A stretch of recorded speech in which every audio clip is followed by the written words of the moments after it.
Now, the country's debt is growing faster than the economy. This was revealed by Finance Minister Enoch Godongwana while presenting his mini-budget yesterday. Now, government already owes 5 trillion rand, and that will grow to 6 trillion by the year 2025. So let's get some reaction from John Loos, a senior property economist from FNB, and Waldo Marcus from TPN Credit Bureau. Gentlemen, a very good morning to you. Thank you for joining us on the SA Morning today. Perhaps let's start with you, John. We know that in a period of a year, literally 475 basis points since 2021 is literally how much the Reserve Bank has hiked the interest rates for consumers. This is from 2021 to now. With this in mind and reflecting on the mini budget yesterday, what impact is this likely to have on consumers, on homeowners, on the property market? Well, the budget and the government fiscal situation doesn't have a noticeable direct impact right now that consumers can visibly see. But over the longer run, the fiscal situation does have a meaningful impact on consumers and on property because it's a growth-constraining budget, an economic growth-constraining budget at the moment. If you go back 10 years or so, it was more of we could run up our government debt to almost keep the economic growth party going, run wider fiscal deficits.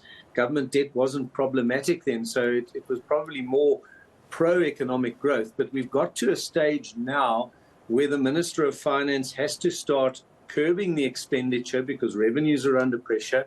For various reasons, and well, they're under pressure because the economy is not growing strongly, and then you've got to cut your coat according to your cloth, an austerity type budget, which is starting to be the case now, and that's growth constraining in the short term, and economic growth constraints mean constraints on job creation, constraints on household disposable income growth, and therefore constraints on the purchasing power for things like property and other consumer items as well. So that's where we're going now. We're into more of an anti or not a pro-growth budget. It's necessary because the debt burden is starting to get out of control. And so, there's an indirect economic impact on the consumer and on the housing or on the property market in general, but it's not direct impacts; it's more indirect impacts from the national budget. And Waldo, we are seeing that there is a growing deficit. In layman's terms, what exactly does a growing deficit mean for our money, for our disposable income? So at the end of we're a credit bureau, and we look at it in a very simple way.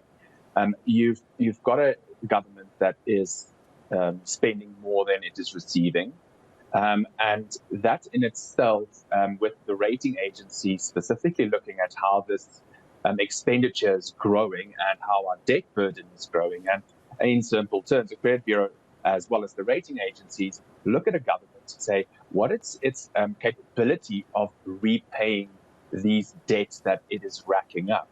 And as John earlier mentioned, is that we came from a very good growth strategy, and we're now going into an austerity period where more debt is required for various reasons. State-owned enterprises is really consuming a huge amount of that.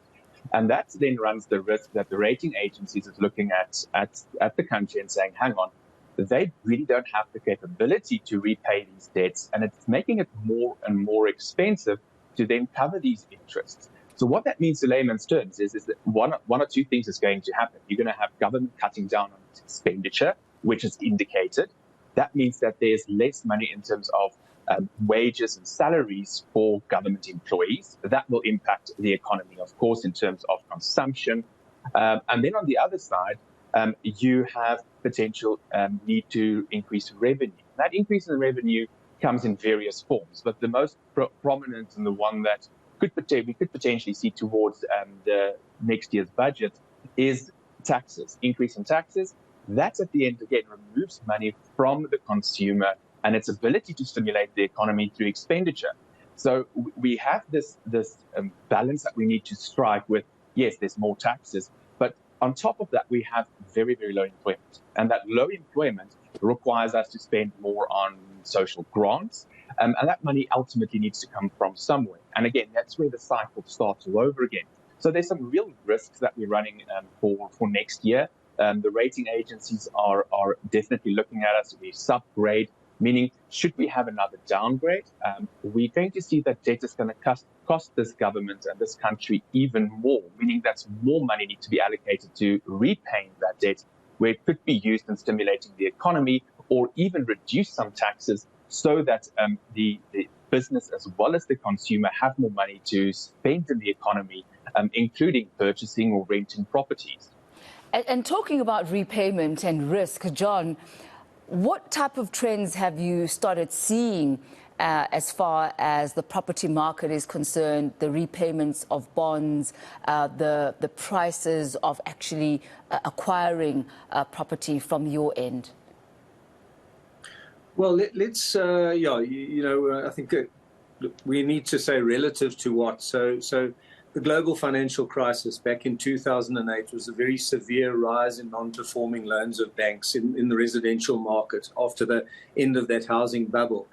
It's not nearly as severe as that, as far as I can see to date, because although interest rates have risen by 475 basis points, which is just about the same magnitude as back in the global financial crisis, at 11.75% prime, that's still a lot lower than that peak, the GFC peak of 15.5%. And the household debt to disposable income ratio is actually lower than what it was then. So, yes, we've seen an increase in financial pressure. Yes, we've seen an increase in non-performing loans in the residential market. But to date, it's not nearly as severe as what it was back in the global financial crisis. And the pressure is also not as severe as what it was in 1998 when prime peaked at 25.5%. So that, just to give a perspective, yes, deteriorating financial pressure, but not severe to date. However, having said that, we're in more of a sort of I don't know if one calls it a slow puncture over the last decade or so. Economic growth has been stagnating for a long time now. Job creation has been poor. Disposable income growth has been slow. With economic growth, it's been slow. So, rates and tariffs have been rising at above inflation rates and so on. So there are other gradual sources of pressure that are mounting, apart from just interest rates. And ultimately, those need to address. Otherwise, somewhere down the track, you do get to a pressure situation comparable to the global financial crisis if you're not careful. But we're certainly not there yet. You mentioned the fact that inflation of foodstuffs, inflation even of the home resale value, etc., is growing much higher than the inflation of the country. Waldo, what impact is this likely to have, and how do consumers then actually react to this? Because it obviously impacts affordability. I mean, if you just look, consumers in a year have had to pay 20% more, for their bonds as far as their repayments are concerned, largely because of this. You're still earning the same amount of money, but you're still now expected to actually even pay more, so your money is worth even less. Yes, and traditionally what we see is with high interest rates, the residential rental market performs relatively better, and that is due to affordability. And although we don't, as John said, we haven't seen those same levels of what we've seen during just after the financial crisis. These interest rates that came from a low base during the COVID period. But how does this impact in terms of affordability? And if we look at our data, TPN Credit Bureau data, we look at tenants nationally, and their good standing, interestingly enough, has remained fairly strong. The current national good standing, and those are tenants that met their full obligation by the end of the month, is sitting at 83.34%. And considering that kind of dropped down to the below the 70% during COVID, We've seen that tenants, specifically in the residential rental market, is working towards paying that rental. What that, however, means is that they need to cut somewhere else. As you mentioned, higher food prices, fuel prices, has really impacted a household income that has not grown with inflation. What we've seen is also various provinces perform different in terms of good standing. But one of the key indicators that we need to look at when it comes to affordability, although good standing considers how the ability of a tenant to make their rental payments, is drilling down deeper, is to see which tenants are not making any payments towards their rental. And those have come down on average in the past 2 years. But interestingly is that those paying less than 3,000, so those people that have a lower household income, is sitting at 13.4%. Now, the national average is 6.31%. So it's more than double those paying less than 3,000 Rand a month rental that's not making any payment towards their rental. So that is really showing how the economy, especially towards the lower income brackets, is struggling and feeling the pinch as we go into these really tough times. And we expect that although there's constraints on the consumer, we've seen lower escalations that sits like 4.42%. That is that's the current quarter of this year. Rentals growing at only 4.42%, so that's still below inflation. But as landlords, investors are starting to feel the impact of high interest rates, but also municipal costs, maintenance, security, they're starting to lift their escalations, and that's going to filter back into the inflation cycle ultimately, which is, of course, posing a challenge for the Reserve Bank to try and not increase interest rates, because we need that stimulus in the economy. But should we continue on this trend and we see these rental escalations coming through, being passed on to the consumer, there is a potential that we're going to see another interest rate either later this year or next year.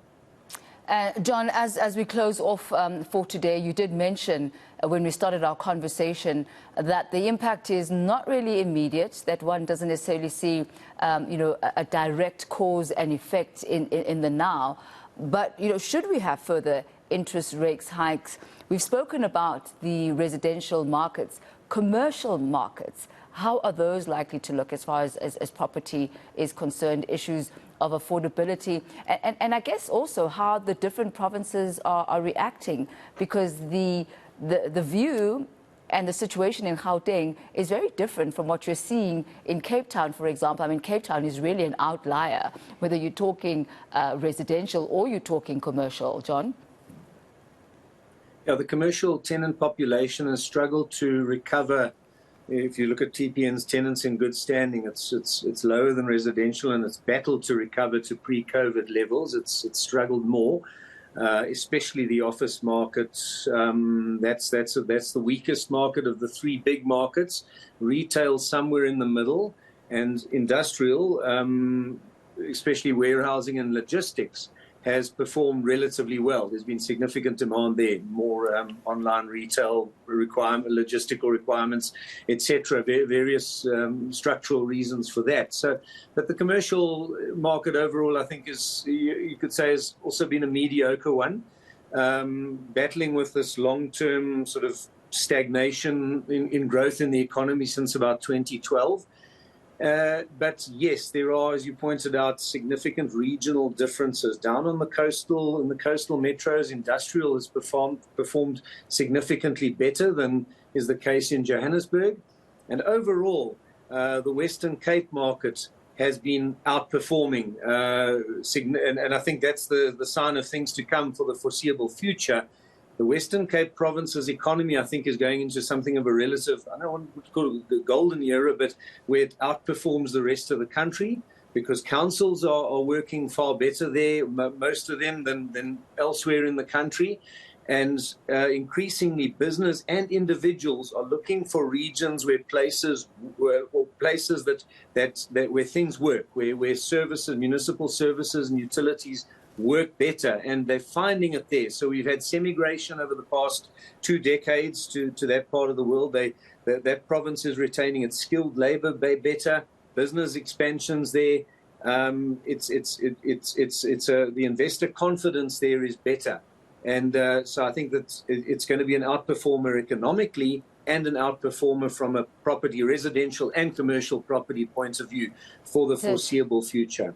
Certainly, I think what you're highlighting there is just the importance of municipalities and the importance of having them function optimally. If you can have an outlier like Cape Town, it means it actually is possible even in a very stringent economy, which is what we are experiencing right now. Gentlemen, I thank you so much for your time and your insight this morning. That's John Loos, senior property economist from FNB, and Waldo Marcus from TPN Credit Bureau.